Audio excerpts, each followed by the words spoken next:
Hi, everybody. I'm Nicole Mahalski, and I want to welcome you to the Your Best Life Yet Summit. In the summit, we're going to look at all areas of your life, from personal, career, and business to home and even relationships. Our expert guests are going to share with you their strategies and insights allowing you to live your best life yet, creating more joy, time, money, and freedom in your life. I am so excited to introduce you to today's guest speaker. Andrea Waltz is the co-author of Go for No. Yes is the destination, no is how you get there. Along with her husband and business partner, Richard Fenton, she has made it her mission to liberate people from the fear of failure and rejection, sharing an entirely new mindset about hearing the word no. They have spoken all over the US and UK, teaching the Go for No strategies, having been embraced by a wide variety of industries and businesses to rave reviews and amazing results. Andrea's book hit #1 on Amazon's selling list and has remained in the top 20 of sales books for over 6 years now. Andrea, it's so nice to have you join us here today. Thanks for having me, Nicole. I am super excited to be with you. So I asked Andrea here today to talk with us about overcoming the fear of failure, rejection, and actually hearing the word no. Her work has really helped me gain a lot of confidence and inspired me to go out there and just really put myself out there and not be afraid of hearing the word no, that is actually leading to yeses, and that I know that you guys are going to gain great inspiration from the interview and her work as well.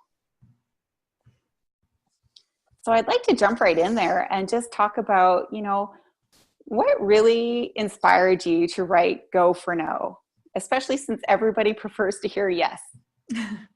Exactly. Everybody loves yes. What inspired my husband and I, and we wrote the book together many years ago, was actually just what started as a business philosophy. It was actually something that happened to my husband, Richard. It's Go for No is a fable. And in the fable, we have a little story about a guy who's a clothing salesman who learns the Go for No lesson. And this particular lesson that he learns is to not stop when you hear the word no. And that little story actually happened to my husband. When he taught Go for No to me, I became just enthralled with the lesson. It became my absolute passion, because I think that most of us are stopped by fears of failure, rejection, and hearing the word no. And the reason why it resonated so much with me, Nicole, is that when I was in college, when I was about 19, I remember very distinctly seeing a book on the bookshelf, and it said, how to get everything in life that you want. And at that point in my life, I really didn't have much that I wanted. I was in college. I didn't really know what I wanted to do. I was kind of directionless. And I thought, wow, there's a book that just tells you how to get everything in life you want. This is amazing. I need to find out what this secret is. Well, the book was called The Aladdin Factor. And the book, fundamentally, the message is you have to ask. That is basically the big secret of this book, is you have to ask. And I was somebody who didn't like to ask anybody for anything. I would much rather have people needed to kind of be the first to reach out to me. I didn't want to hear the word no. So fast forward several years later, and I'm working my corporate job, and I meet my husband, Richard, and he tells me this little story, this Go for No story, about how he was working at this clothing store, and this customer came in, and he had this great sale, and he figured that his boss, Harold, who was there watching the sale, would celebrate him and reward him. And as it turned out, his boss said, Richard, I know that was a great sale, but what did that customer say no to? And Richard said, that customer didn't say no to anything. And then he said, well, then how did you know he was done? And as it turned out, Richard stopped that sale because he just figured that this guy had spent enough money, and he rang him up and he sent him on his way. And so the long story, kind of to make a long story short, when I heard that Go for No philosophy, that you don't have to stop when you hear the word no, that you can be persistent, that you should keep going, it reminded me of the Aladdin Factor book that I had read a couple years earlier. And so I see this pattern in my life, and it was, wow, in order to get what you want, you have to not only ask, but sometimes you have to ask in the face of fear. You have to ask and put yourself in a position to maybe hear the word no. And that can be really difficult for people who, especially like me, who's like a people pleaser, a pathological people pleaser, actually. Just, I want everybody to like me. And so Nicole, when we wrote the book, fundamentally, it was designed to teach salespeople not to stop at the word no. But for me, and why I decided that I wanted to be part of your summit is, for me, it's so much more. Because I think that no matter what you want to do, you might want to start a small business. Maybe you just want to, you're fundraising and you have to go out there and you have to ask people to donate money to a play that you're doing in your community, or the new animal shelter you're trying to build, or whatever it is. We all have things that we're trying to do and interesting things that we're trying to create. And there's always some aspect that involves putting ourselves in a position to fail, to get rejected, to hear no. And I just can't stand that people decide to say no to themselves rather than having the courage and learning this little secret, because I feel like that's kind of what it is. I feel like it's this little secret, and it really all does come down to the courage to ask and the courage to face those no's. I love that you brought that up, because I think one of our biggest challenge is, I know for myself, I'm not one who likes to ask for a lot of things. I kind of think that I can learn it on my own or figure it out, or I'll just make it happen somehow. But there's such a big power in actually asking for help or asking for what you want or what you need, that it is really sometimes something that we really have to learn, and not all of us come by naturally. So I'm so thankful that you brought that up, because I know that'll resonate a lot with our audience, and that maybe we don't ask because we're afraid of no, and that we really don't have to be afraid of no, or stopping because we don't think that anybody wants anything else, or that they're just done, even though we're not asking. Again, like your husband's example in that sale, that's so true. I think we do that quite often. Yeah, absolutely. And I think it's so pervasive, and I think it's subtle. And sometimes we're really good at, especially I think women are really good at nurturing, and we're really good at giving, and we're not really great at receiving sometimes. And that's really what this comes down to, is it is asking, and it is saying, I need to be okay with receiving, and dovetail that also into the idea that a lot of people don't like to look pushy or aggressive, or like they're trying to be some kind of salesperson or some horrible salesperson they don't want to be. And so it's working through a lot of psychology and a lot of mindset. That's really what it comes down to. And again, just more great examples of, I think, what we go through on a daily basis. And I agree with you with being women too, that we're so used to giving or doing everything else that it's hard for us to receive sometimes too. And that just comes down to what you talk about in the book too, really changing our mindset about that. So you talk a lot about failure as well and its relationship to success. Can you explain what that relationship is and why it's so important to us? Absolutely. So we do use the word no and failure interchangeably in our book. And it really comes down to the idea that one of the things that we do to shift people's mindset is to make failing okay. And this goes back to the whole idea of when we're growing up, we're all taught and trained to be successful. And from a sales perspective, if you're in sales or you're growing a business, it's all about getting yes.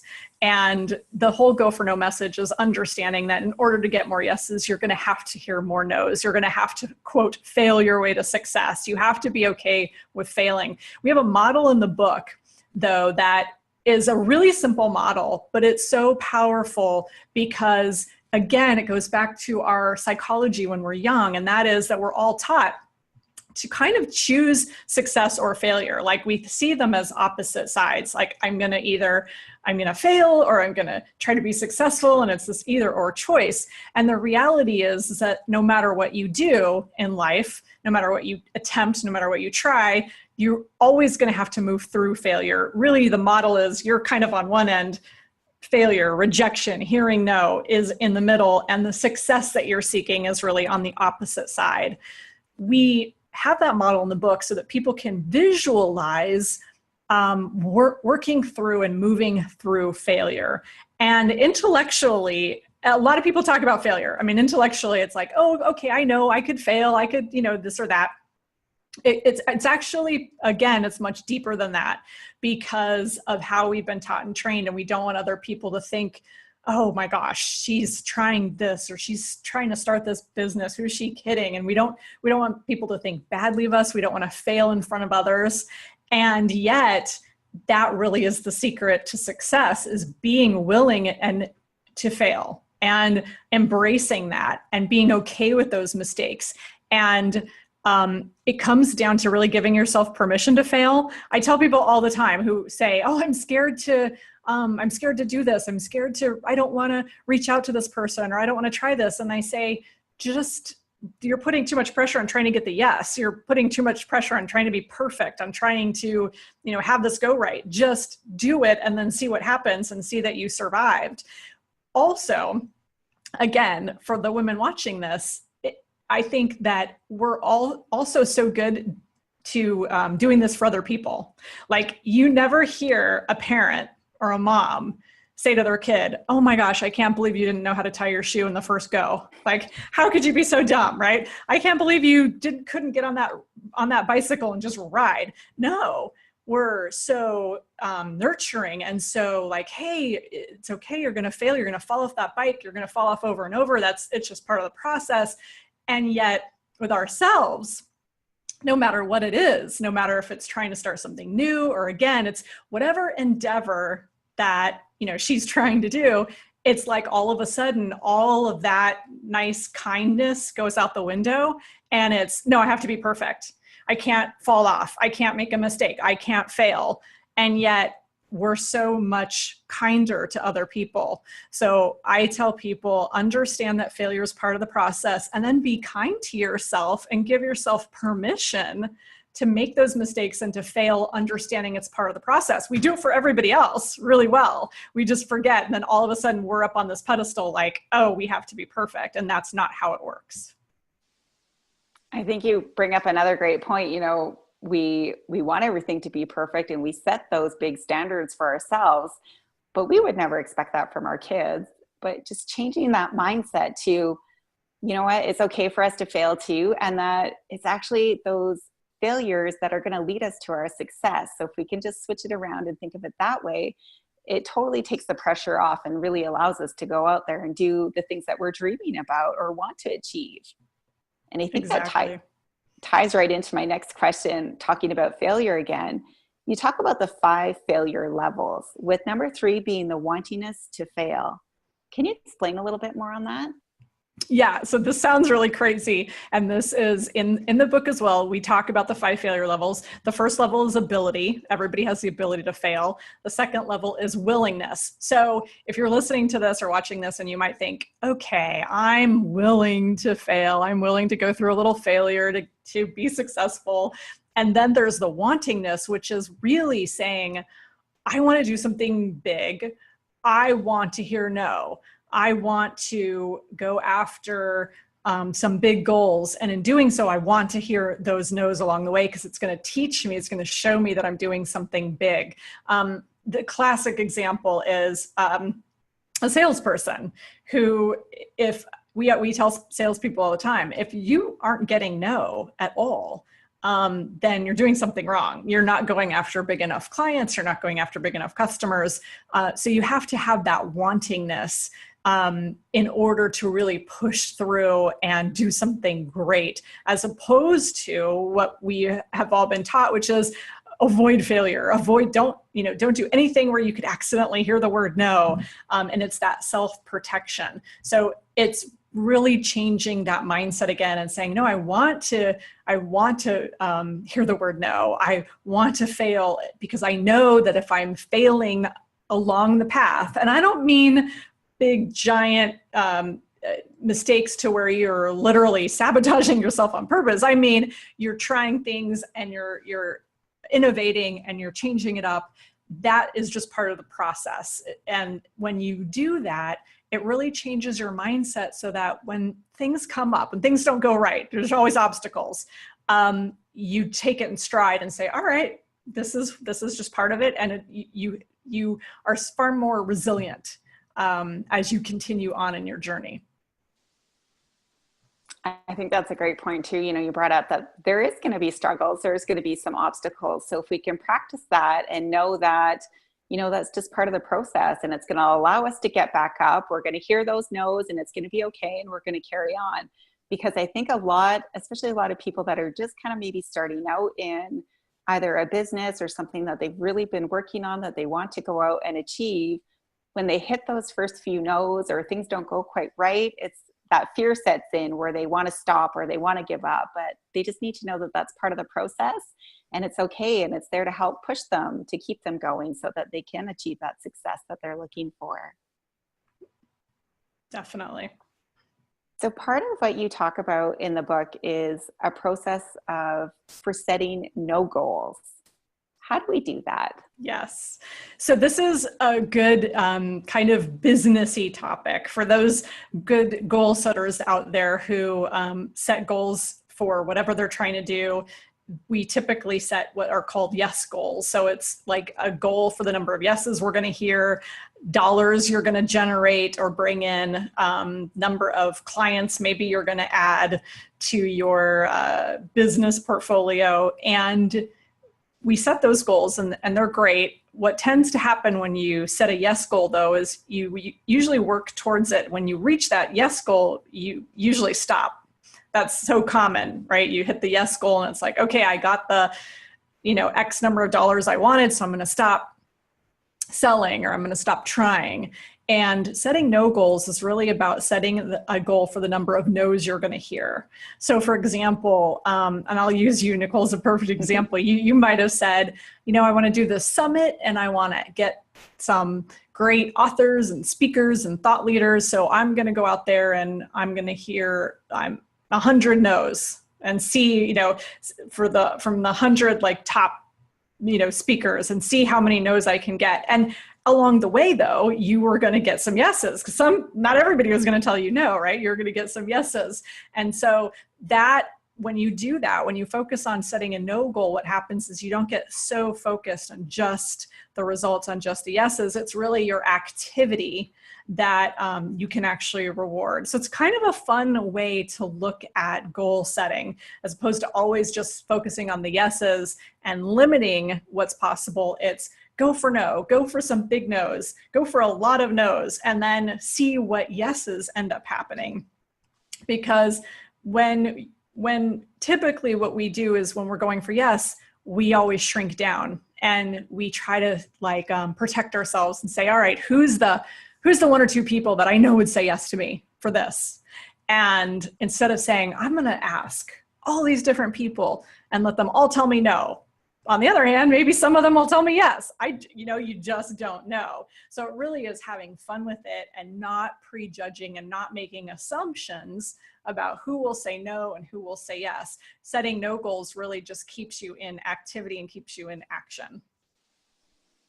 I have to share that. That's exactly what I did with the summit. Is my list was, to me, it was just crazy that I would even try to reach out to some of the people, because they were my mentors. They were authors that, had done amazing things. And my whole thought process was, the worst they can say is no. And that's okay, because I know that I'm going to get no's anyway doing this. So whose ever work that really impressed me or that really had a big impact on my life, I put them on my list and I emailed them and I chatted with them. And I will say that the no's that I did receive there were some of the most kindest, most rewarding no's that I've ever gotten. They were so encouraging, even if they said no to me. They wished me well and encouraged me to keep going. So those no's, they can be rewarding as well. I had a lot of fun doing that, and it was definitely worth it, because if I had to set my yes goals, I probably would have stopped after maybe just a few and not reached out to some of the big experts that I have, like yourself and other people in the industry. And I got a lot of yeses. So just changing your mindset that you talk a lot about in the book, and just going for that. It's okay to get no's, because you never know what you can achieve. If you set out those yes goals, you'll probably shrink them. But if you set no goals, then you're going to go bigger than you thought that you could ever go before, for sure. Absolutely. It's a perfect example. And I love that you did that. And that is exactly how it's designed to work. And it works. But I want to ask this, because I know probably a lot of our audience is thinking about that. Go for no makes sense. But do you find that people really have the courage to increase their failure rate and increase the amount of rejection that they must face? So again, and it's a great question, because it does all come down to courage and kind of your overall mission and what it is you're trying to do. So for you, and again, you're my guinea pig here for this example. It's kind of like when you have something that you care about that's important to you, a mission, a goal, you have to dig down and think about that in order to have the courage to make those, to try to get those no's, to ask. So I find that really focusing on what it is you're trying to accomplish and the mission becomes so important in order to have the courage to go after that, right? So it's kind of like if somebody tells you to do something and you have to get all this rejection, but you really don't care about the mission, your heart's not in it, then the rejection, it's painful and you're not doing anything interesting. So for you, it's like you have this mission, and even like when you get the no's, it's a big deal because it's something to celebrate. So I think it does require courage. It does require focusing on your mission, and just again, giving yourself permission to fail and be bad, and to have those learning experiences and that growth. It's so important. So if you can focus on your mission and focus on growth, that usually gives you enough courage to try. And then when you get a couple yeses, you go like, okay, I'm making progress. I'm learning, and I got some no's and I got some yeses. And what can I do differently? How can I go at this more creatively? Can I go after this person again and maybe ask it a different way? So it's just a constant growth process. I have had people write me who just say, I just have such anxiety, I can't do it. I can't do it. And I say, you're just focusing too much on the result. You have to just focus on the trying of it rather than what happens as a result, rather than what the person says, if they're a yes or a no or anything. Just focus on the action, because when you do that and you see you survived, that will build your confidence. I have to agree. And again, in my example, like it was my purpose for the summit that really drove me to ask the authors and the experts that I did, because I wanted it to have a significant impact. And when I was receiving those no's, one of the things that I took as a win for me is I was just so grateful that they actually took the time to read my email, that somebody had read it and took the time to respond to me the way that they did. So that was kind of a shift for me, was when I got my first no, I was so excited. And it seems like you probably shouldn't be excited for your no, but I was super excited because to me, it meant a lot that somebody actually took the time to read my email and send me a response. I was like, okay, this is going to work. So I know it just gave me the courage to keep going and doing that. And that kind of ties into... You're such a good student, Nicole. Oh, thank you.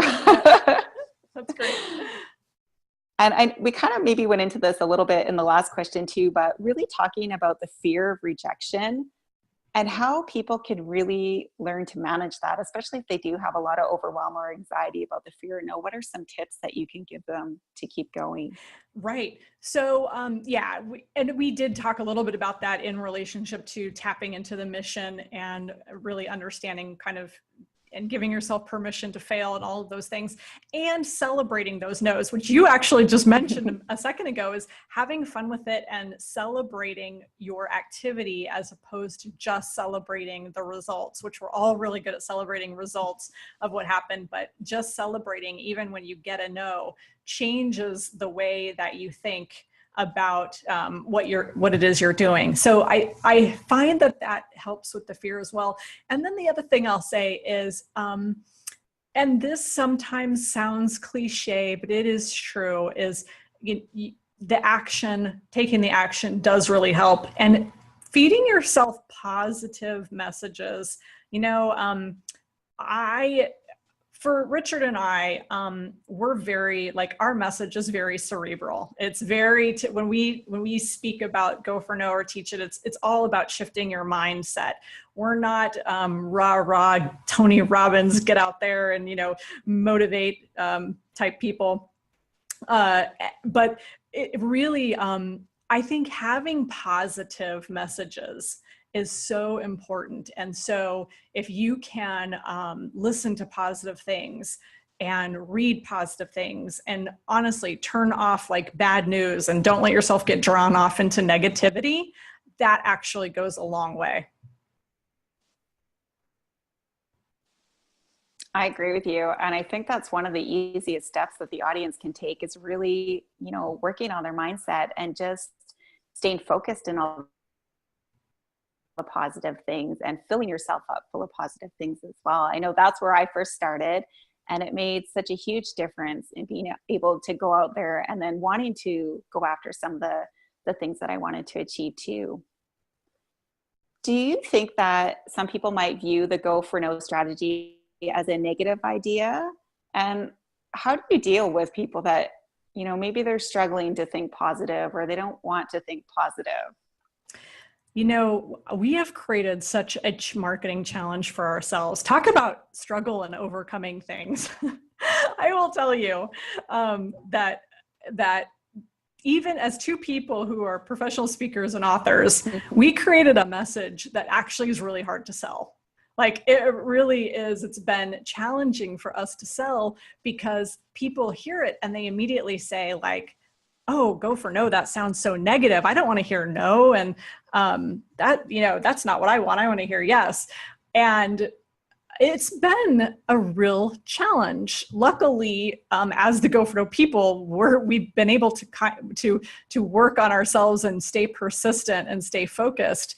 But what I always say is, we're taking a negative reality, which is, hey, that failure is out there, rejection is out there, it's going to happen. So instead of sugarcoating it or telling you to pretend that it doesn't exist, or to pretend that it's all in your head, right? You're just making all that up. No, you're not making it up. It can happen.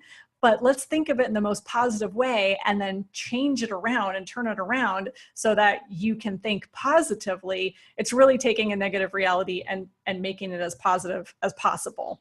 So with that said, though, it is kind of ironic, because it has been, over the years, something that we've struggled with, was we have to really help people understand what Go for No means. Because Go for Yes is so easy, right? Somebody hears Go for Yes, they go like, oh yeah, Go for Yes, I want yes. Go for No, it's like, what? I don't want to do that. So our journey over the last 20 years of sharing this message has been not easy. I mean, it is a daily struggle with helping people understand it. But once they do, then they love it. So I understand if somebody sees it and they don't get it at first. It's just one of those things that people have to kind of work on, the counterintuitive messaging there. And again, I think it's just one of those things that the more you practice it, the more it starts to become natural to you, and the more you start to focus on the positive aspects of it, and can really make those changes in your life as well. Absolutely. Is there anything else that you'd like to share with us today or add? Yeah, it just kind of dovetail to the beginning where I mentioned the book, The Aladdin Factor, which was the first self-development, self-improvement book I ever got, which was all about just asking. This is what it really comes down to, which is, if you want to practice this, if you want to put Go for No into practice, it really is a life philosophy. So I tell people, practice it everywhere you can.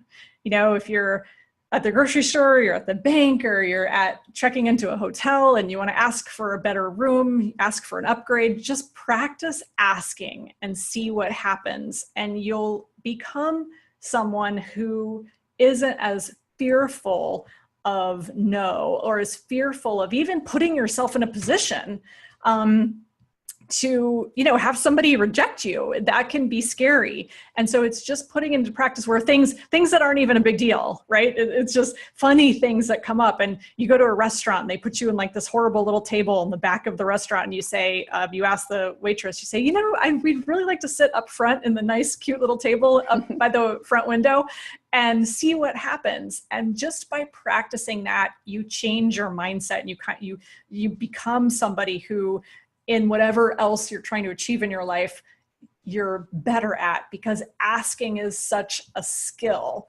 and it does require courage. So the more you can practice that in your life, in any area of your life, the better off you will be. I like that you brought up the restaurant example, because I think, you know, those are such little easy things that really we should be asking for, because you would probably enjoy your meal a lot more too at the front of the restaurant in a booth that you like. But we just don't think about asking for that. And I think about all the times that I take my kids out, it doesn't matter wherever we go. My gosh, those kids ask for everything. And it's just kind of like, I'm just going to keep asking, because eventually mom's going to say yes to something. And I think they have that philosophy already inside them that, well, if I don't ask, then I'm not going to get it for sure. So I think there's a lot that we could learn from just looking at our kids and everything they ask for during the day. Absolutely. Right. Exactly. So I want to encourage everybody to go to Andrea's website at goforno.com or gofornokeynote.com.